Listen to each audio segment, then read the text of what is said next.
Hari ini 4 April 2024 kita kembali melihat untuk GBP/JPY ya. Nah, GBP/JPY ini kalau kita perhatikan dari newsnya memang nggak gitu banyak, tapi nanti di jam 15.30 ada news ya. S&P Global CIPS UK Composite PMI dan Services PMI. Simpelnya Services PMI dan Composite PMI. Jadi 15.30 ini bisa jadi patokan juga untuk pergerakan dari GJ. Cuman yang kita bisa lihat di sini ya, secara teknikal saat ini dia masuk dalam zone order block sebelumnya. Teman-teman bisa anggap juga ini sebagai supply zone ya. Supply zone sebelum nanti dia melanjutkan ke area resistance 193.5 seandainya dia breakout. Tapi kalau saya lihat sendiri masih ada potensi dia mengalami penurunan terlebih dahulu sebelum dia melanjutkan penguatannya ya. Jadi ada retracement. Retracementnya sih nggak gitu signifikan. Jadi most probably dia hanya nge-close gap di bawah ini.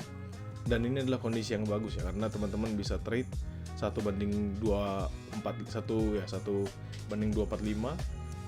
Entry-nya jauh 192.187. Sekarang di 1919, jadi bisa nunggu aja jadi 192.0 sampai 192.2. Stop loss-nya 192.5, jadi 30 pips dari last zone, dengan target terdekatnya di 191.1. Ya, jadi lumayan lah kalau misalnya pergerakan seperti ini. Untuk RSI-nya sendiri, there's a divergence momentum ya, ditambah dengan potential dead cross dari MACD-nya. Jadi ini sebenarnya tinggal tunggu aja. Most probably dia akan bergerak cukup signifikan nanti di jam pembukaan London session, jadi kisaran jam 2 ke atas baru teman-teman bisa perhatikan pergerakannya. Kalau misalnya mau lebih aman bagaimana? Mau lebih aman adalah ketika dia breakout. Jadi lebih baik ada dua pilihan, teman-teman bisa layering di dalam zone.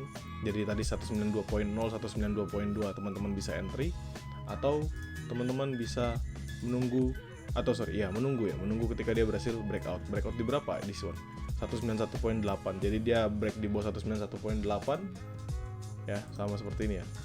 191, ini meningkat 191.8, 191.7. Dia breakout lagi, drop ke bawah, maka potensi dia untuk melanjutkan penurunannya terbuka lebar. Begitu. Jadi masih banyak kondisi teman-teman bisa perhatikan. Masih banyak kondisi yang teman-teman bisa perhatikan. Bisa layering nanti ketika dia naik di 192. Ya, 192.0, 192.3 bisa.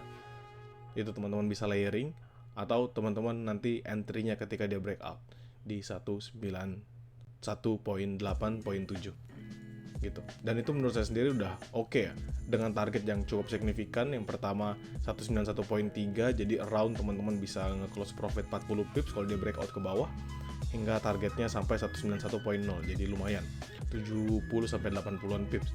Untuk yang layering dari atas juga lumayan, kalau teman-teman dapat 192.0 sampai 192.3, untuk targetnya juga masih sama seperti yang tadi ya. Jadi kalau saya sendiri ngeliat GJ ada potensial dia retracement dulu sebelum nanti dia melanjutkan penguatannya yang lebih tinggi gitu. Jadi menurut saya sendiri it's actually good things. Teman-teman kalau misalnya mau manfaatkan situasi di currency GJ itu bisa ya, untuk hasilkan profit sebagai bonus saja.